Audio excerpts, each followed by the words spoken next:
Hello friends, स्वागत है आप सभी का आपके अपने यूट्यूब चैनल में। आपको पता है कि हमारे पेपर को कुछ ही दिन रह गए हैं, लगभग 20 दिन ऑलमोस्ट बचे हैं। और मुझे कमेंट में लगातार हिंदी पेडागोगी के लिए बहुत सारे कमेंट आ रहे थे, तो मैं इसलिए आज लेके आई हूँ हिंदी पेडागोगी की PYQ की मोस्ट इम्पॉर्टेंट क्वेश्चंस, जो कि टोटल 30 क्वेश्चंस हैं। ठीक है, और मैं जल्दी जल्दी क्वेश्चन ख़त्म करना चाहूँगी, टाइम वेस्ट किए हुए बिना। स्टार्ट करते हैं क्योंकि हमारे पास इतना टाइम नहीं है कि हम टाइम वेस्ट कर सकें। चलिए स्टार्ट करते हैं। पहला क्वेश्चन, भाषा अर्जन और भाषा अधिगम में मुख्य अंतर क्या है? बताइएगा।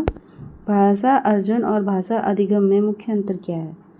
भाषा की पाठ्यपुस्तकें, भाषा का व्याकरण और भाषा परिवेश, भाषा सीखने का उद्देश्य। तो सबसे प्रॉपर आंसर क्या है? भाषा का परिवेश, क्योंकि हम जिस परिवेश में बच्चे रहते हैं वहाँ से ज़्यादा सीखते हैं।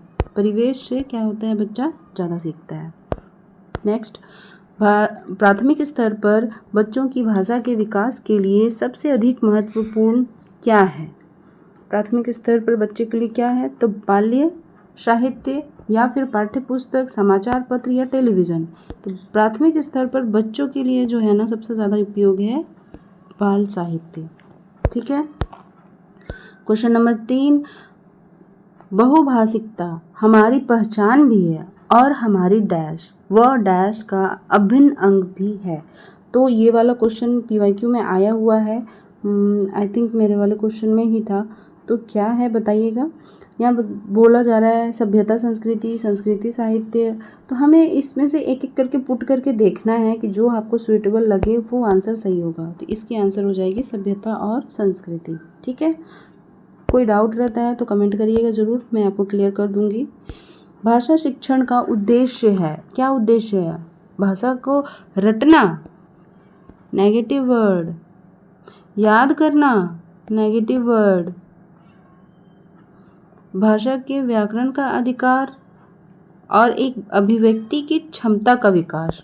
तो ये जो व्याकरण का अधिकार तो हमें तो दिलाना नहीं है, हमें क्षमता का क्या करना है? विकास करना है। देखा हमने कैसे किया? 2 क्वेश्चन तो हमने पहले ही गलत हो गए थे, ये तीसरा वाला आंसर हो गया, क्योंकि हमें क्षमता का विकास करना है। इस तरह से आपको भी करना है। ठीक है। क्वेश्चन नंबर 5, उपचारात्मक शिक्षण का मुख्य उद्देश्य क्या है? तो उपचार करना है। उपचारात्मक शिक्षण मतलब उपचार करना है, यानी कि छात्रों की त्रुटियों में सुधार करना है। ठीक है। क्या करना है? सुधार करना है। बच्चा अपने परिवेश से स्वयं भाषा अर्जित करते हैं, इसका क्या निहितार्थ है? तो इसका आप केवल शुद्ध भाषा सुनवाई, ये जो केवल वर्ड है ना, आ गया नेगेटिव। ठीक है। रटाए, गलत। बच्चों को व्याकरण सिखाया जाए, छोटे बच्चे को हम व्याकरण थोड़ी सिखाने लग जाएंगे। परिवेश उपलब्ध कराएं, ये वाला बेस्ट है छोटे बच्चों के लिए, है ना। ये देखिए बच्चों के लिए क्या था? परिवेश उपलब्ध कराएं। ठीक है। इस तरह से आपको आंसर टिक करना है। भाषा कौशल के संबंध में कौन सा कथन सही है? पहली बात तो हमें 2 आंसर दिख गया जो कि गलत है। ये देखिए, केवल गलत, केवल गलत। ठीक है। भाषा कौशल विकसित नहीं होते, ऐसा तो नहीं है। हम कोशिश करेंगे तो नहीं होगा क्या? होगा ना। तो ये भी गलत आंसर। भाषा और कौशल अंतर संबंधित होते हैं। 1 नंबर। समझ में आया? इस तरह से एलिमिनेट करके हमें करना है। पोर्टफोलियो मदद करता है। पोर्टफोलियो वाला अगर आपने देखा होगा तो वो क्या करता है? बच्चों को अनुशासित रखने में, क्रमिक प्रगति का आकलन करने में, हाँ आकलन करने के लिए तो हमें हेल्प करता है। कार्य का निष्पादन करने में, इनमें से कोई नहीं, ऐसा तो नहीं है। हमें क्रमिक पद्धति को आकलन करने के लिए, पोर्टफोलियो हमेशा आकलन करने के लिए किया जाता है। पोर्टफोलियो मतलब बनाया जाता है बच्चों को पोर्टफोलियो, कि बच्चे को पढ़ाया जा सके अच्छे से, और बच्चा कितना पढ़ा है, कितना सीखा है, वो चीज़ उसमें दिखाया जाता है। नेक्स्ट क्वेश्चन, शिक्षण सहायक सामग्री का उपयोग क्यों किया जाता है? शिक्षण को रुचिकर बनाने के लिए। ये तो सबसे बेस्ट ऑप्शन लग गया एक ही बार में। व्यस्त रखना, ये नेगेटिव वर्ड है। व्यस्त नहीं रखना है हमें भी बच्चे को। समय बचाने के लिए, समय क्या बचाना है? इनमें से कोई नहीं है तो ऐसे भी होंगे। तो पहला आंसर सही हो जाएगा। 10 नंबर, हिंदी भाषा के आकलन का सबसे प्रभावी तरीका है, क्या है? पोर्टफोलियो जो बच्चे को सीखने का प्रभावी तरीका जो बता रहे हैं ना, लिखित परीक्षा आकलन करने का सबसे प्रभावी तरीका नहीं है, प्रश्न पूछना भी नहीं है, पोर्टफोलियो ठीक ठाक है, पर बच्चों का अवलोकन करना है, बच्चे कितना सीखा है, क्या कर रहा है नहीं कर रहा है, ये सबसे ज़्यादा प्रभावी तरीका है। ठीक है, कविता शिक्षण में आप किसको सर्वाधिक महत्व देंगे? कविता का भावार्थ, रस व व्याख्या, अनुकरण या व्याकरण? पहली बात तो कविता में तो कोई व्याकरण होता ही नहीं है ना? देखा है, होता है क्या? तो इसका आंसर हो जाएगा कविता का रसानंद।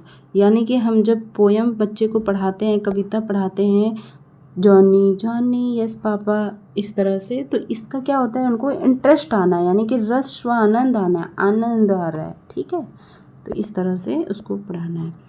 कौन सा कौशल भाषाई कौशल के अंतर्गत आता है? सुनना, बोलना, पढ़ना, ये तो सारे आते हैं भाषा कौशल में। सुनेंगे तभी तो कोई बोलेगा तब तो पढ़ेगा। तो ये खास करके भाषा कौशल के लिए सुनना और बोलना ज़्यादा उपयोग होता है। तो हम देखते हैं ऑप्शन की ओर। ऑप्शन में क्या है? सभी। आपके पास ए और बी का भी ऑप्शन आएगा। जब ए और बी का ऑप्शन आए, सुनना, बोलना, बोल के और सुन के भी हम भाषा सीखते हैं, पर हम पढ़ के भी भाषा सीखते हैं। ठीक है,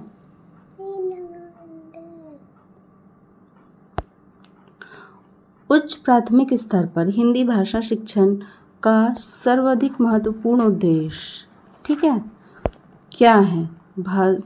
लिखना सीखना तो उच्च प्राथमिक स्तर पर तो नहीं है। याद करना पहले गलत हो गया। व्याकरण सीखना नहीं। भाषा की बारीकियों को समझना, ये चीज़ हमारा सबसे इम्पोर्टेंट होता है। भाषा की कक्षा में कहानी सुनाने का उद्देश्य, कहानी सुनाने का उद्देश्य याद करना नहीं होता है। कहानी किस लिए होता है? मनोरंजन के लिए होता है। कहानी किसके लिए होता है? मनोरंजन के लिए होता है। अनुशासन में रखना नहीं होता है। हम एक बच्चे को कल्पना शक्ति का विकास करने के लिए हो सकता है। तो हमें यहाँ पे 2 नेगेटिव मिला है, 2 पॉजिटिव मिला है। आप बताइए। मुझे तो लगता है मनोरंजन करने के लिए होता है और एक कल्पना शक्ति का विकास करने के लिए होता है। इन दोनों में से सबसे प्रॉपर आंसर कौन सा है? मनोरंजन के लिए भी करते हैं। 1-2 ऑप्शन आपको आएगा कि बच्चे को हमें पॉजिटिवली रखना है तो मनोरंजन के लिए भी रखना है, बट हमारे पास उससे भी एक अच्छा सा ऑप्शन है जो कि कल्पना शक्ति का विकास करना है, जो कि उसकी मेंटल एबिलिटी को विकसित करना है। तो सबसे अच्छा ऑप्शन ये हो जाएगा। ठीक है, 15 नंबर क्वेश्चन की ओर बढ़ते हैं। बच्चों की भाषा का आकलन करने के लिए सबसे उचित तरीका, आकलन करना है भाषा का उचित तरीका क्या है? तो भाषा का जितना प्रयोग करेगा बच्चा और वो किस तरह से प्रयोग कर रहा है उसका अवलोकन करेंगे तो ये ज़्यादा बेस्ट रहेगा कि बच्चा किस तरह से बोल रहा है, किस तरह से बातचीत कर रहा है, ये चीज़ें हमें ध्यान देना है। लिख करके बच्चा नहीं कर सकता, किताब पढ़ करके ग्रामर नहीं पूछा जा सकता, व्याकरण पूछ करके छोटा बच्चा को भाषा का आकलन नहीं किया जा सकता है। ठीक है, भाषा की शिक्षण में व्याकरण की भूमिका कैसी होनी चाहिए? रटाने वाला तो ऐसे ही गलत है। पुस्तक पर आधारित तो होना ही नहीं चाहिए, नियमों पर आधारित नहीं होना चाहिए। बच्चों को अगर हमें भाषा सिखाना है, भाषा व्याकरण, तो संदर्भ वंश होनी चाहिए, यानी कि उनके संदर्भ में रह के पढ़ाना चाहिए। ठीक है, अब यहाँ पे फिर से मुझे रटने वाला आ गया जो कि मैं हमेशा आपको बोलती हूँ, है ना। मौखिक भाषा का आकलन किस पर सर्वाधिक बल देता है? अब आप इन तीनों में करिए। मौखिक भाषा का आकलन बोलने के उतार चढ़ाव में या उच्चारण की शुद्धता में? ये तो फिर भी ठीक नेगेटिव सा लग रहा है। आप बताइए, आपके हिसाब से आंसर क्या है? विचारों की क्रमबद्धता में। ठीक है, इसका आंसर हो जाएगा सी, क्योंकि विचार किस तरह से कर रहे हैं बच्चे उसको ध्यान में रखना है। 18 नंबर, भाषा अर्जन क्षमता किसके साथ संबंधित है? चॉम्स्की, ये आपको याद होना चाहिए। ठीक है, नेक्स्ट क्वेश्चन, बच्चे भाषा सीखने की प्रक्रिया में सर्वाधिक महत्व देते हैं समाज से, परिवार से, स्कूल का? भाषा जो बच्चा सीखता है ना, समाज का भी होता है, परिवार का भी होता है, स्कूल का भी होता है, दोस्तों का भी होता है। लेकिन हमें यहाँ पे पूछा है सर्वाधिक महत्व, सबसे ज़्यादा महत्व समाज का ही होता है, क्योंकि समाज में बच्चे क्या करते हैं, रहते हैं, सीखते हैं। समाज में लोग किस तरह का वर्ड प्रयोग करें, परिवार में तो 1-2 लोग होते हैं, वो लोग का तो मैटर नहीं करता है ना, बट समाज का बहुत ज़्यादा मैटर करता है। 20वां क्वेश्चन है, लेखन कौशल में सबसे महत्वपूर्ण है। सुंदर लिखावट, हमें उससे थोड़ी देखना है। विचारों की मौलिकता, वर्तनी की शुद्धता, व्याकरण तो देखते हैं, पर उसमें बच्चे की किस वर्ड को लिखा है, किस तरह से, वो चीज़ देखना होता है हमें लेखन वाले में। ठीक है। भाषा की पाठ्य पुस्तकें कैसी होनी चाहिए? रंगीन हो, केवल व्याकरण हो, ऐसे तो गलत हो गया, बहुत भारी हो, गलत हो गया। बाल्य साहित्य को स्थान मिले, ऐसी होनी चाहिए। कैसी होनी चाहिए? बाल्य साहित्य को स्थान मिले। ठीक है, देखिएगा ए है इसका आंसर। पढ़ने की कुशलता में सबसे महत्वपूर्ण है अर्थ ग्रहण करना, शब्दों को पहचानना, गति या फिर उच्चारण नहीं।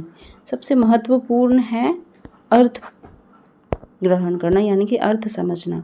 भाषा एक विषय मात्र नहीं बल्कि एक माध्यम है। भाषा क्या है? जीवन नहीं है, कौशल है, बट माध्यम है जिससे हम एक दूसरे को, अगर मान लो एक इंसान है, दूसरा इंसान है यहाँ पे, और इन दोनों को बातें करनी है आपस में, तो किससे बातें करेगा? भाषा। अगर इसको हिंदी आ रहा है तो हिंदी बोलेगा, इंग्लिश आ रहा है तो इंग्लिश बोलेगा। ठीक है, इस तरह से तो भाषा क्या है? एक माध्यम है। ये सब PYQ है, ध्यान रखिएगा, पेपर में आ चुके हैं क्वेश्चंस। प्राथमिक स्तर पर कविता शिक्षण की प्रमुख प्रणाली गीत प्रणाली। हम जब उसको पोयम सुनाते हैं तो अभी हमने पढ़ा था ना, जानी जानी यस पापा, तो ये क्या है? गीत प्रणाली है। व्याख्या प्रणाली नहीं है, व्यास प्रणाली नहीं है, व्याख्या प्रणाली नहीं है, तुलनात्मक प्रणाली नहीं है, क्या है?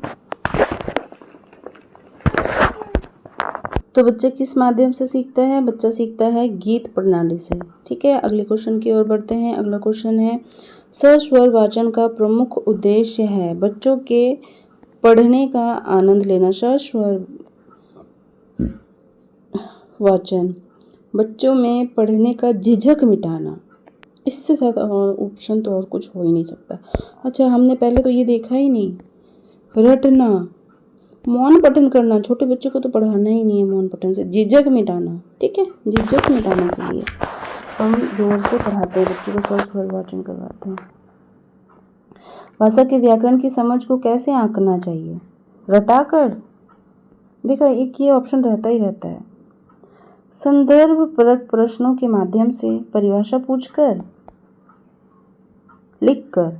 बी और डी, बताइए क्या आंसर है? बी, जो कि सबसे ज़्यादा उपयुक्त है। ठीक है, नेक्स्ट, हिंदी भाषा की कक्षा में सबसे महत्वपूर्ण है क्या? संवाद या शिक्षक या परीक्षा या पाठ्य पुस्तक? संवाद। ठीक है, नेक्स्ट क्वेश्चन, एक समावेशी कक्षा में भाषा शिक्षक को कैसा होना चाहिए? विभिन्न भाषाई पृष्ठभूमियों का सम्मान करना चाहिए। वे एकदम एक्यूरेट। केवल, ये केवल दिख गया, मुझे तो आगे कुछ दिख ही नहीं रहा, मुझे तो आगे इस वाले ऑप्शन में कुछ नहीं दिख रहा, बस केवल दिख गया। क्रॉस, बच्चों को डांटना चाहिए, गलत। पाठ्य पुस्तक पर ही निर्भर रहना चाहिए, गलत। ऑटोमेटिकली ये वाला सही हो गया, ऑटोमेटिकली।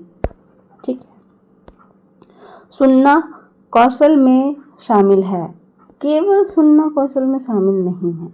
रटकर सुनना कौशल में, ये रटना और केवल वर्ड ना नेगेटिव है। ठीक है, रटना और केवल वर्ड क्या है? नेगेटिव है। रटना और केवल वर्ड, ये नेगेटिव, ये नेगेटिव। अर्थ ग्रहण करना, चुपचाप बैठना भी तो नेगेटिव ही है। बी नंबर सबसे बेस्ट है। देखते हैं आंसर क्या है, बी। देखा, लास्ट क्वेश्चन, भाषा अधिगम के संदर्भ में कौन सा कथन सही है? भाषा अधिगम में समय लगता है, हाँ लगता है। भाषा अधिगम प्रयासपूर्ण होता है। भाषा अधिगम स्वाभाविक नहीं होता, सच में नहीं होता है। तो इसका आंसर क्या है? डी, उपयुक्त सभी आंसर। ठीक है, मिलते हैं अगली कोई और नई क्वेश्चन के साथ में। अगर सेशन पसंद आया हो तो लाइक ज़रूर कीजिएगा। Bye bye.